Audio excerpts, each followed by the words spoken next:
Hello friends, പുതിയൊരു വീഡിയോയിലേക്ക് സ്വാഗതം. രാവിലെ ഈ പച്ചപ്പും ഹരിതമനോഹാരിതയൊക്കെ കാണുന്നത് മറ്റൊന്നുമല്ല കേട്ടോ. രാവിലെ നമ്മൾ പറമ്പിലേക്ക് വിടാൻ പോവുകയാണ്. പറമ്പിൽ ഇന്ന് കുറച്ച് പണിയുണ്ട്. മറ്റൊന്നുമല്ല, നമ്മുടെ ചെടികൾക്കെല്ലാം നല്ല മരുന്നടിച്ചു കൊടുക്കണം. അപ്പം രാവിലെ തന്നെ നമ്മളിന്ന് ചേട്ടായി ഇല്ലാത്തതുകൊണ്ട് നമ്മുടെ സ്ഥിര വാഹനമായ നമ്മുടെ ഓട്ടോയിൽ ഞങ്ങൾ 4 പേരും കൂടി പോവുകയാണ്. ഭയങ്കര ഹാപ്പിയാണ് രാവിലെ എല്ലാവർക്കും ഇങ്ങനെയൊക്കെ പോകാനായിട്ട്. എവിടെയെങ്കിലും പോകാമെന്ന് കേൾക്കുമ്പോൾ ഭയങ്കര ഇഷ്ടമാണ് നമ്മുടെ സാറൂട്ടന് ഇങ്ങനെ വണ്ടിയിൽ കയറിയാൽ ഇങ്ങനെ കമ്പിയെ പിടിച്ചിരിക്കും. നമ്മളെക്കൊണ്ടും പിടിപ്പിക്കും കമ്പിയാൽ.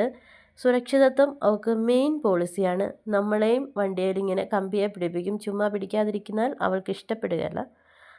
കുഞ്ഞാണെങ്കിലും അവളുടെ ഒരു ഉത്തരവാദിത്വ ബോധം വളരെ വലുതാട്ടോ. അങ്ങനെ നമ്മളിങ്ങനെ പൊയ്ക്കൊണ്ടിരിക്കുകയാണ്. ചെന്ന് നമ്മൾ നമ്മുടെ പറമ്പിലെത്തിയിരിക്കുകയാണ്. അപ്പം നമുക്ക് കുഞ്ഞുങ്ങളെല്ലാം വീട്ടിലാക്കിന്ന് അവധി ആയതുകൊണ്ട് സാറൂട്ടനും എല്ലാവരുടെയും കൂട്ടത്തിലിരുന്നോളൂ. അപ്പം ഞാനും പപ്പായും കൂടിയാണ് മരുന്നടിക്കുന്നത്. അപ്പം മരുന്ന് കൂട്ടുകയാണ്. മോട്ടറെല്ലാം സെറ്റാക്കി അങ്ങനെ മരുന്ന് കൂട്ടിക്കൊണ്ടിരിക്കുകയാണ്. പപ്പായാണ് ഇതെല്ലാം ചെയ്യുന്നത് കേട്ടോ. ഞാൻ ഓസൊക്കെ ഒന്ന് വലിച്ചാൽ മതി. ഓസൊക്കെ ഇടയ്ക്ക് കുരുങ്ങിപ്പോവും. കുരുങ്ങിയാൽ ഇടയ്ക്കിടയ്ക്ക് പൊട്ടുവേ. അപ്പം നമ്മളിതെല്ലാം കറക്റ്റായിട്ട് നിവർത്തി വിടണം മരുന്ന് അടിച്ചുകൊണ്ടിരിക്കുമ്പോൾ. അപ്പോൾ ഒരു സഹായിയായിട്ട് ഞാനങ്ങ് കൂടാമെന്ന് വിചാരിച്ചു. എന്നും എൻ്റെ പപ്പ തന്നെയാണ് ചെയ്യുന്നത്. അപ്പം എനിക്ക് അവധിയുള്ള ദിവസങ്ങളിലൊക്കെ പിള്ളേർക്ക് അവധിയുള്ള ദിവസം എനിക്ക് വരാമല്ലോ. സാറൂട്ടനെ അവർ നോക്കിക്കോളുമല്ലോ. അപ്പം മരുന്നടി നടന്നുകൊണ്ടിരിക്കുകയാണ്. ഇതപ്പം ഞാൻ ജസ്റ്റ് എടുത്ത് കുരുമുളകിൻ്റെ ഫോട്ടോ എടുത്താട്ടോ. മുളകൊക്കെ മൂത്ത് വരുന്നതേ ഉള്ളൂ. കുഴപ്പമില്ലാത്ത ഒരു നല്ല കായ്ഫലമുണ്ട് കേട്ടോ. അപ്പം എല്ലായിടത്തും ഇങ്ങനെയായിരിക്കും. ഈ വർഷം അത്ര കുഴപ്പമില്ലല്ലോ. അപ്പം ഒരു കൂട്ടടിച്ചതിന് ശേഷം ഞങ്ങൾ വീട്ടിൽ വന്നു കാപ്പി കുടിക്കാൻ. മമ്മി നല്ല കപ്പ വേവിച്ചതും ബീഫ് കറി ഉണ്ടാക്കിയിട്ടുണ്ടായിരുന്നു. അതെല്ലാം കഴിച്ചിട്ട് വീണ്ടും വന്നു ബാക്കി പരിപാടികളിലേക്ക് കടന്നു. നമ്മളിതൊരു രാവിലെ 7:30 തുടങ്ങിയതാണ് കേട്ടോ. ഉച്ചയ്ക്കൊരു 2 മണിയൊക്കെ ആകുമ്പോഴത്തേനും മൊത്തം അവസാനിക്കും. അത്രയും മണിക്കൂർ നേരത്തേണ്ട്. ഈ മരുന്നായതുകൊണ്ട് നമുക്കങ്ങനെ കൂട്ടി വെച്ചിട്ട് പിന്നത്തേന് മാറ്റി വയ്ക്കാൻ പറ്റില്ല.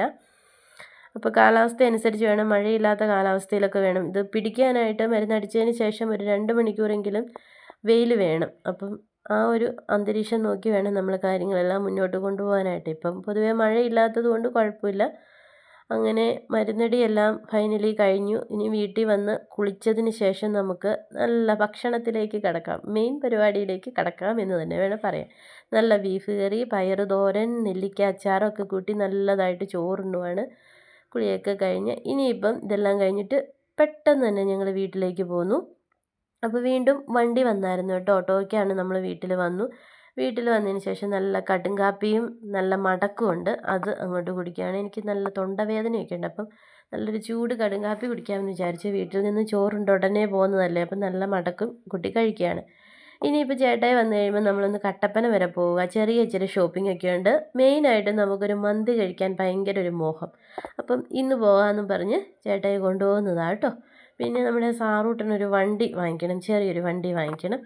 അപ്പം ഇതെല്ലാം ആവശ്യങ്ങൾക്കായിട്ട് അവൾക്ക് ഇച്ചിരി ഡ്രസ്സും വാങ്ങിക്കണം കേട്ടോ സാറൂട്ടന്. അപ്പം അങ്ങനെ നമ്മൾ കട്ടപ്പന ടൗണിലെത്തി. ഇനി നമ്മുടെ മന്തി കഴിക്കുന്ന സ്ഥിരം കടയിലേക്കാണ് നമ്മൾ കയറാൻ പോകുന്നത്.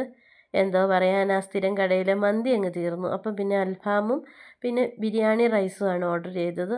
അത്ര സുഖമില്ലായിരുന്നു കേട്ടോ. എനിക്ക് അത്ര വലിയ ഇഷ്ടപ്പെട്ടില്ല. ഇനിയിപ്പം നമ്മൾ മന്തി പ്രതീക്ഷിച്ച് ചെന്നിട്ടാണോ എന്നറിയത്തില്ല.